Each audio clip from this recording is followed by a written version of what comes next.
Honorable Shri Satpal Sharma ji. This is your maiden speech. Congratulations.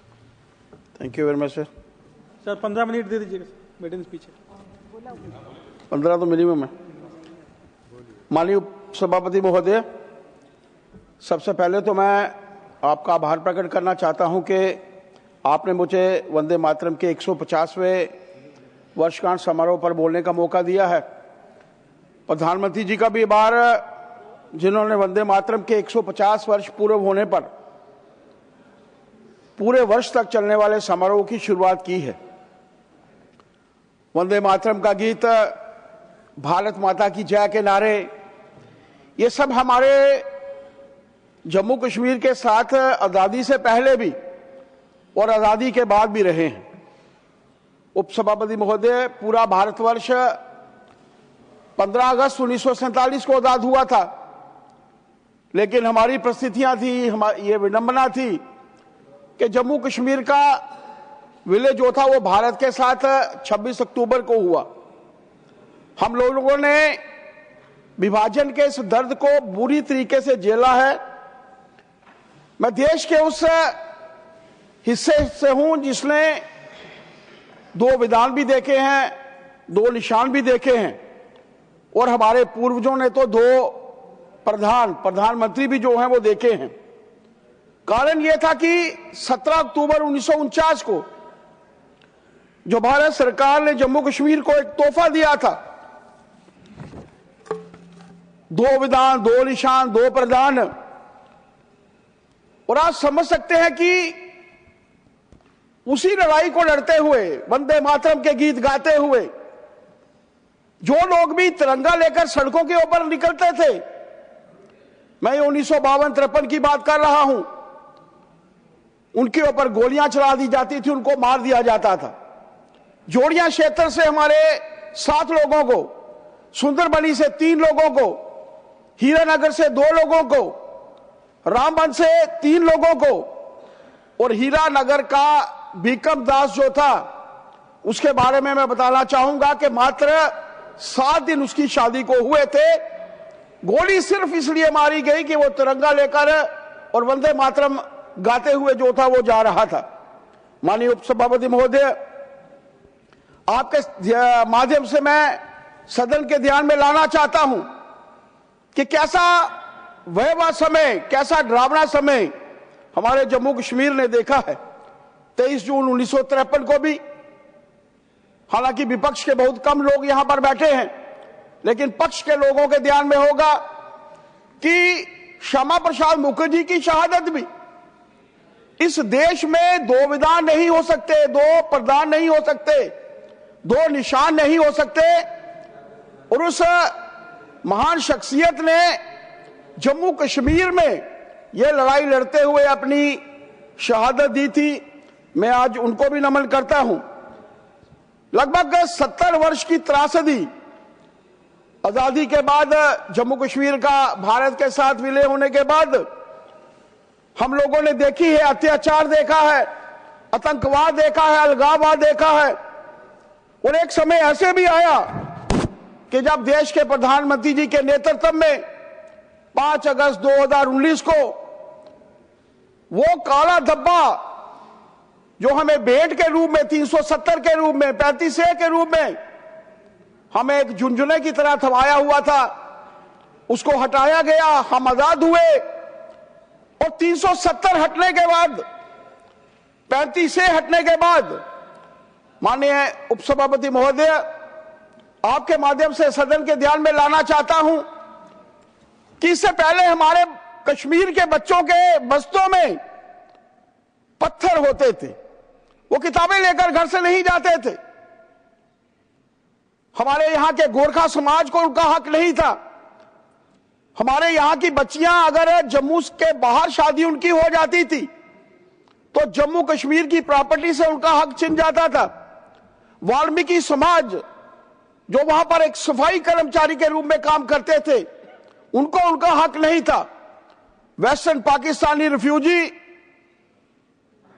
जो पाकिस्तान से उजड़कर जम्मू कश्मीर के इस खित्ते में बसे थे, उनको असेंबली में ना खड़े होने का हक था, ना उनको वोट डालने का हक था।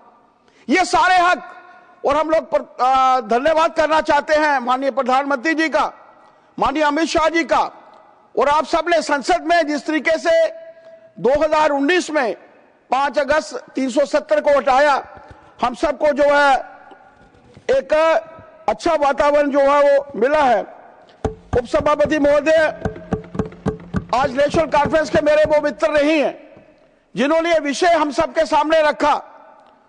मैंने पहले भी आप लोगों को बताया कि मात्र तिरंगा लेकर भारत माता की जय के नारे लगाते हुए, वंदे मातरम गीत गाते हुए ये नेशनल कॉन्फ्रेंस के ही उस वक्त के लीडर थे। और शय किसकी थी? शय थी उस वक्त की सरकार के माध्यम से, उस वक्त के प्रधानमंत्री जी के माध्यम से। अब सोचिए कितना तशद्दुद का वातावरण हम लोगों ने देखा है। मान्यवर, एक बड़े कार्य के रूप में देश के प्रधानमंत्री जी ने बहुत कार्य किए, इसमें कोई दो राय नहीं। जम्मू कश्मीर के लिए तो मैं गिनना चाहूं तो अनगिनत कार्य हैं जो हुए हैं। पूरे देश भर में भी अगर हम लोग गिने तो शायद दिन लग जाएंगे। लेकिन जो एक बड़ा कार्य उन्होंने आज हम सब के लिए किया है कि हमारी धरोहर, सांस्कृतिक राष्ट्रवाद की पहचान वंदे मातरम को जो है चर्चा में लाया है।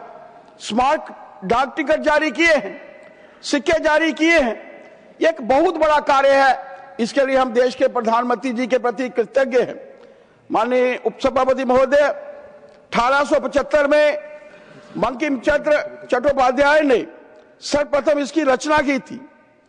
कॉलोनाइज्ड राष्ट्र, उसको जागृत करने के आह्वान के रूप में इसकी रचना की गई थी। यह गीत तब राष्ट्रीय चेतना को आकार देने में सहायक भी रहा था। देश की स्वतंत्रता संग्राम से जुड़े होने के बावजूद कांग्रेस ने समय समय पर इसमें संशोधन किए। मैं 30 अक्टूबर 1937 टाइम्स ऑफ इंडिया क्या कहती है, मेरे बहुत से मित्र कांग्रेस के तो इस सदन में नहीं है, लेकिन जो है वो सुने कि 1937 में कांग्रेस कार्य समिति ने साफ कहा कि पहले दो अंतरे गाने में कोई आपत्ति नहीं है, क्योंकि उनमें राष्ट्रीयता तथा एकता की भावना है।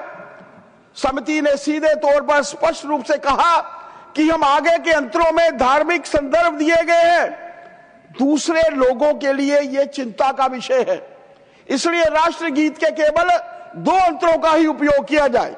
मैं ये पूछना चाहता हूं आपके माध्यम से अपने कांग्रेस के मित्रों को कि कौन थे ये लोग, कौन थे ये दूसरे लोग, कहां से आए थे, क्या चाहते थे वो? लेकिन ये कांग्रेस की मानसिकता थी, वो दूसरे लोग कोई नहीं थे। किसी के पास सोचने का भी समय नहीं था आजादी के बाद। अगर किसी के साथ सोचने का समय था तो उन लोगों के पास सोचने का समय था जो उस वक्त सत्ता में थे। 4 दिन के बाद, मैं ये इसलिए आपके माध्यम से इनके ध्यान में ला रहा हूं कि इनको पता होना चाहिए। बहुत कुछ इनके नेताओं ने कहा, लेकिन सुनने का मादा नहीं है तो वो चुप करके अपनी बात कह के चलेगी। 4 दिन के बाद 3 नवंबर 1937 अमृत बधार पत्रिका शेख अब्दुल मजीद ने कार्य समिति के फैसले की आलोचना की। एक आम नागरिक, आम वहां का कार्यकर्ता, आम उनका मेंबर आलोचना करके कहता है कि वंदे मातरम के बदलाव की जगह उसे पूरी तरह से बदल देना चाहिए और उसकी जगह इकबाल के सारे जहां से अच्छा हिंदुस्तान हमारा जैसे सर्वमान्य गीत को जो है वो लेना चाहिए। मैं कांग्रेस के अपने दोस्तों से पूछना चाहता हूं कि अल्लामा इकबाल कहां है? अल्लामा इकबाल क्या भारतवर्ष में रहे? अल्लामा इकबाल पाकिस्तान चले गए थे और आपके माध्यम से मैं उनके ध्यान में लाना चाहता हूं तो उस गीत के बारे में एक छोटा कार्यकर्ता जिसकी बोलने की कभी इतनी हिम्मत नहीं होती, अगर वो बोल रहा था तो किसी के इशारे के ऊपर बोल रहा था। कांग्रेस और उसके चाहने वाले सभी का मानना था कि इस गीत की भाषा तथा पृष्ठभूमि आम भारतीयों से जुड़ी हुई नहीं है, इससे सांप्रदायिक संवेदनाएं भड़क सकती हैं। राष्ट्रगीत सरल तथा सबको जोड़ने वाला हिंदुस्तानी में होना चाहिए। आप सोचिए ये मानसिकता लेकर कांग्रेस के लोग क्या करना चाहते थे। मोहम्मद अली जिन्ना का भी बयान उन्होंने भी कांग्रेस को कोसा। आप सोचिए कि किस तरीके का एक वातावरण उस वक्त क्रिएट किया गया, और दो स्ट्रेंजर्स के बीच में एक ऐसा हमारा ग्रंथ कह सकते हैं हम लोग, जब हमारे सांस्कृतिक राष्ट्रवाद की बात हम लोग करते हैं, हमारी संस्कृति के साथ जुड़ी हुई पूरी की पूरी चीजों को कांग्रेस ने हमेशा से जो है वो खराब करने की कोशिश की। माननीय सभापति महोदय, 1875 में ब्रिटिश शासन की शुरुआत हो चुकी थी। 1857 के विद्रोह के बाद लोगों के मन में एक आशंका थी कि क्या हम लोग खड़े हो पाएंगे, क्योंकि परिस्थितियां ही कुछ ऐसी थी। 1000 ईस्वी में जब पूरा भारतवर्ष 1/3 विश्व की जीडीपी जो था वो रिप्रेजेंट करता था, लगभग चाइना के साथ हम लोग बराबर खड़े थे। उसके बाद मुगलों का शासन, उसके बाद लगातार से हमारे ऊपर आक्रमण, उसके बाद अंग्रेजों का जो शासन था, उस शासन के बाद भारतवर्ष की स्थिति ऐसी थी कि लोगों के मन में आशंका थी कि क्या कभी हम लोग खड़े हो पाएंगे। उसी समय बंकिम चंद्र चटर्जी ने इस स्रोत की जो थी मान्यवर स्थापना की थी। वंदे मातरम हमारी सांस्कृतिक राष्ट्रवाद की पहचान है। ऑनरेबल मेंबर, वंदे मातरम ये कहता है मान्यवर, पहली बार आपके पास 2 मिनट और है। नहीं मान्यवर, 15 मिनट पूरे करेंगे, 15 मिनट में अपनी बात करूंगा। आपके 10 मिनट दिए गए। देखिए मान्यवर, पहली बार बोल रहा हूँ संसद में, आप भी पहली बार बोले होंगे, आपको 20 मिनट मिले होंगे, वो तो मैं कल चीफ विप साहब से बात करूंगा। पहली बार बोलने का भी मौका हमें पूरा नहीं मिलेगा। धन्यवाद आपका। वंदे मातरम हमारी सांस्कृतिक राष्ट्रवाद की पहचान है। वंदे मातरम यह कहता है कि भारत केवल भूमि का टुकड़ा नहीं है, बल्कि एक विचार है और हमारी संस्कृति है जो सभी भारतीयों को एक सूत्र में पिरोती है। मान्यवर, आज वंदे मातरम की 150वीं वर्षगांठ का उत्सव देश की उस विरासत के लिए एक सच्ची श्रद्धांजलि है। यह राष्ट्र के देशभक्तों के सम्मान के लिए भारत सरकार की प्रतिबद्धता को भी दर्शाता है। संग्रहालयों की स्थापना, शैक्षिक पाठ्यक्रमों में शामिल करना, प्रधानमंत्री जी के बंकिम चंद्र चट्टोपाध्याय जी के कार्यों को निरंतर संरक्षित और सम्मानित किया है। वंदे मातरम भारत की सच्ची देशभक्ति का धर्म है। 150वीं वर्षगांठ राष्ट्र को यह भी याद दिलाती है कि वंदे मातरम केवल गीत नहीं था, बल्कि भारत के राष्ट्रीय और सांस्कृतिक राष्ट्रवाद को दिखाता है। सभापति महोदय, वंदे मातरम को जो भारत की स्वतंत्रता संग्राम का प्रतीक था, उसे भी दमन का सामना करना पड़ा। ब्रिटिश सरकार ने पूरे बंगाल में और स्कूलों में, कॉलेजों में सार्वजनिक गायन पर प्रतिबंध लगाने के लिए परिपत्र जो थे वो जारी किए। रंगपुर के छात्रों पर जुर्माना लगाया गया। बरिसाल में बेलगाम तथा जुलूस को कुचलने के लिए लाठीचार्ज जो था वो किया गया। उन स्थानों की मान्यता रद्द की जहां पर वंदे मातरम जो था वो गाया जाता था। उपसभापति महोदय, बंकिम चंद्र चट्टोपाध्याय जी की रचना वंदे मातरम, उसके प्रत्येक भाव का एक गहन महत्व है। प्रधानमंत्री जी का एक वक्तव्य मैं जरूर इसमें बोलना चाहूंगा। यद्यपि यह गीत औपनिवेशिक काल में रचा गया था, फिर भी इसके शब्द सदियों की गुलामी की छाया में कभी सीमित नहीं रहे। यह पराधीनता की समृद्धियों से मुक्त रहा, इसलिए वंदे मातरम आज भी हर युग में प्रासंगिक है। जब बंकिम चंद्र चटर्जी ने वंदे मातरम की रचना की थी, तब भारत उस स्वर्णिम युग से बहुत दूर जा चुका था। विदेशी आक्रमणों, लूटपाट, शोषणकारी औपनिवेशिक नीतियों ने देश को गरीबी और भुखमरी से ग्रस्त कर दिया था। इसलिए आज के संदर्भ में भारत के स्वर्णिम युग के पुनरुत्थान के लिए एक आह्वान के रूप में ये जो है वो कार्य कर सकता है। मान्यवर, मैं आपके ध्यान में ये कांग्रेस की नीतियां और कांग्रेस की सोच, थोड़ी देर पहले वो बंगाल के बारे में जिक्र कर रहे थे। वंदे मातरम हमेशा से विपक्ष की उपेक्षा का शिकार रहा है। मुत्ताहिदा मजलिस-ए-उलेमा इस्लामी धर्म समूह है, मान्यवर, जमाते इस्लामी राजनीतिक समूह है, खुलेआम वंदे मातरम का विद्रोह करते रहे और ये वजन राष्ट्र का प्रतीक है, गैर इस्लामी है और इसे हमने नहीं गाना है। आपके ध्यान में रहे मान्यवर, कांग्रेस ने केरल में वेलफेयर पार्टी ऑफ इंडिया जो जमायत इस्लामी द्वारा सपोर्टेड थी उसके साथ गठबंधन किया था। आप सोचिए इनकी नीतियां क्या थी। कांग्रेस की नीतियां हमेशा से इस देश को जो थी बांटने में लगी रही।